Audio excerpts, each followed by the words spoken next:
जय श्री शनिदेव। आइए आज सुनते हैं शनिवार गुरु पूर्णिमा के दिन शनिदेव की कथा।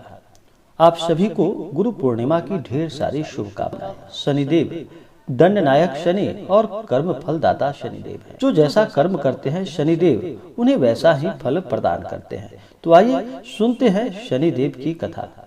तो बोलिए प्रेम से शनिदेव महाराज की जय। एक समय की बात है कि सभी नवग्रहों में सूर्य, चंद्र, मंगल, बुध, बृहस्पति, शुक्र, शनि, राहु और केतु में विवाद छिड़ गया कि इनमें से सबसे बड़ा कौन है। सभी आपस में लड़ने लगे और कोई निर्णय न होने पर सभी देवराज इंद्र के पास निर्णय कराने के लिए पहुँचे। इंद्रदेव इससे घबरा गए और इस निर्णय को देने में अपनी असमर्थता जताई, परंतु उन्होंने कहा कि इस समय पृथ्वी पर राजा विक्रमादित्य है, जो कि अति न्यायप्रिय है। वे ही इसका निर्णय कर सकते हैं। सभी ग्रह एक साथ राजा विक्रमादित्य के पास पहुँचे और अपना विवाद उनसे बताया, साथ ही निर्णय के लिए कहा।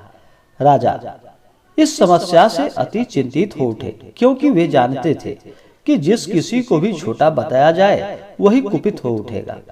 तब राजा को एक उपाय सूझा। उन्होंने स्वर्ण, रजत, कांस्य, पीतल, सीसा, रांगा, जस्ता, अभ्रक और लौह से 9 सिंहासन बनवाए और उन्हें इसी कर्म में रख दिया गया। फिर उन सबसे निवेदन किया कि आप सभी अपने अपने सिंहासन पर स्थान ग्रहण कर ले। जो अंतिम सिंहासन पर बैठेगा वही सबसे छोटा होगा। इस अनुसार लौह सिंहासन सबसे बाद में होने के कारण शनिदेव सबसे बाद में बैठे, तो वही सबसे छोटे कहलाए। उन्होंने सोचा कि राजा विक्रमादित्य ने यह जानबूझकर किया है। उन्होंने कुपित होकर राजा से कहा कि तू मुझे नहीं जानता। सूर्य एक राशि में 1 महीना, चंद्रमा 2.25 महीना 2 दिन, मंगल 1.5 महीना, बृहस्पति 13 महीने व बुध और शुक्र 1 महीने विचरण करते हैं, परंतु मैं 2.5 से 7.5 साल तक रहता हूँ। बड़े बड़ों का मैंने विनाश किया है। श्री राम की 7.5 आने पर उन्हें वनवास जाना पड़ा। रावण की आने पर उसकी लंका को बंदरों की सेना ने परास्त कर दिया। अब तुम सावधान रहना। ऐसा कहकर शनिदेव कुपित होते हुए वहां से चले गए। अन्य देवता खुशी खुशी चले गए। कुछ समय के बाद राजा की 7.5 आई। तब शनिदेव घोड़ों के सौदागर बनकर वहां आए। उनके साथ कई बढ़िया घोड़े भी थे। राजा ने यह समाचार सुना तो अपने अश्वपाल को अच्छे घोड़े खरीदने की आज्ञा दी और उससे कहा कि अच्छे घोड़े लेकर के और सर्वोत्तम घोड़े लेकर के आना। और फिर अश्वपाल ने उसने अच्छे घोड़े खरीदे व एवं सर्वोत्तम घोड़े को राजा को सवारी हेतु दे दिया। राजा ज्यों ही उस पर बैठा वह घोड़ा सरपट वन की ओर भाग गया। भीषण वन में पहुंचकर वह वहां से अंतर्ध्यान हो गया और राजा भूख प्यास से वहां पर भटकने लगे।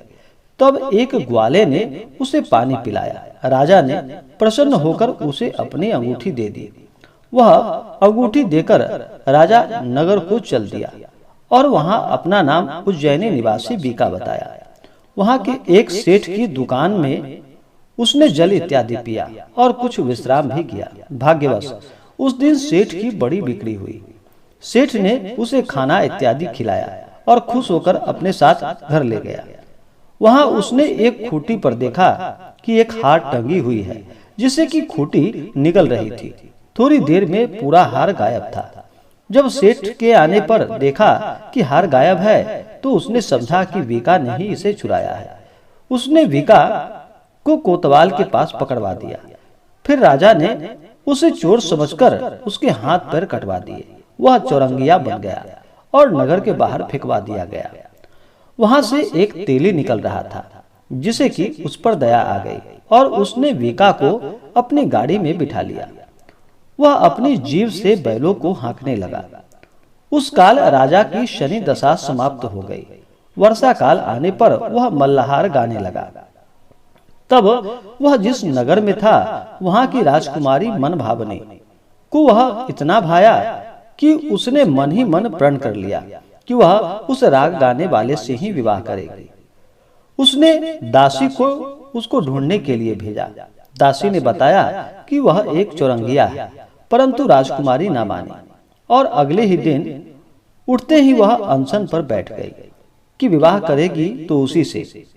उसे बहुत समझाने पर भी वह न मानी, तो राजा ने उस तेली को बुलावा भेजा और विवाह की तैयारी करने को कहा।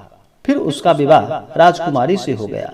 तब एक दिन सोते हुए स्वप्न में शनिदेव ने राजा से कहा कि हे राजा, देखा तुमने, मुझे छोटा बताकर कितना तुमने दुख झेला। तब राजा ने उनसे क्षमा याचना की और प्रार्थना की कि हे शनिदेव, जैसा दुख मुझे दिया है और किसी को ना देना। शनिदेव मान गए और कहा कि जो मेरी कथा और व्रत करता है उसे मेरी दशा का कोई दुख नहीं होता। जो नित्य मेरा ध्यान करेगा और चींटियों को आटा डालेगा उसके सारे मनोरथ पूर्ण होते हैं। साथ ही राजा को हाथ पैर भी वापस दे दिए। प्रातः आंख खुलने पर राजकुमारी ने देखा तो वह उसके आश्चर्य का ठिकाना न रहा। विका ने उसे बताया कि वह उज्जैन का राजा विक्रमादित्य है। सभी अत्यंत प्रसन्न हुए। सेठ ने जब सुना तो वह पैरों पर आकर गिरकर क्षमा याचना मांगने लगा। राजा ने कहा कि वह तो शनिदेव का कोप था, इसमें किसी का कोई दोष नहीं। सेठ ने फिर भी निवेदन किया कि मुझे शांति तभी मिलेगी जब आप मेरे घर चलकर भोजन ग्रहण करेंगे। सेठ ने अपने घर नाना प्रकार के व्यंजनों से राजा का सत्कार किया। साथ ही सबने देखा कि जो खूंटी हार निगल गई थी वही अब उसे उगल भी रही थी। सेठ ने अनेकों मोहरे देकर राजा का धन्यवाद किया और अपनी कन्या श्री कंबरी से पानी ग्रहण का निवेदन राजा से किया। राजा ने उसे सहर्ष स्वीकार कर लिया। कुछ समय पश्चात राजा अपनी दोनों रानियों को लेकर मनभावनी और श्री कंबरी को सभी उपहार सहित लेकर उज्जैन नगरी की ओर चल पड़े। वहां पुनर्वासियों ने सीमा पर ही उनका स्वागत किया। सारे नगर में दीपमाला हुई। वह सबने खुशी मनाई। फिर राजा ने घोषणा की कि मैंने शनि देव को सबसे छोटा बताया था, जबकि असल में वही सर्वोपरि है। तब से सारे राज्य में शनि देव की पूजा और कथा नियमित रूप से होने लगी। सारी प्रजा ने बहुत समय खुशी और आनंद के साथ बिताया। जो कोई शनि देव का इस कथा को सुनता है या पढ़ता है उसके सारे दुख और दरिद्र दूर हो जाते हैं। हे शनिदेव, जिस प्रकार आपने राजा विक्रमादित्य के ऊपर अपना कृपा बरसाया, उन्हें सुख समृद्धि तथा उनके सभी कष्टों को दूर किए। हे शनिदेव, आपका जो भी नाम जप करे, आपका जो भी स्मरण करे, ध्यान करे, चिंतन करे, आपके व्रत का कथा श्रवण करे या आपका व्रत करे, हे शनिदेव, उनके ऊपर अपना सदा कृपा सदैव बनाए रखना। तो बोलिए प्रेम से शनिदेव महाराज की जय। तो आशा करता हूँ कि यह जानकारी आपको अच्छा लगा हो। ऐसे ही ज्ञानवर्धक जानकारियाँ प्राप्त करते रहने के लिए हमारे इस चैनल को लाल बटन दबा करके सब्सक्राइब करें, साथ में बेल आइकन घंटी दबाएं ताकि मेरे वीडियो का नोटिफिकेशन आपको समय से मिलता रहे। वीडियो को लाइक और अपने दोस्त शेयर करें। जय माता दी। धन्यवाद।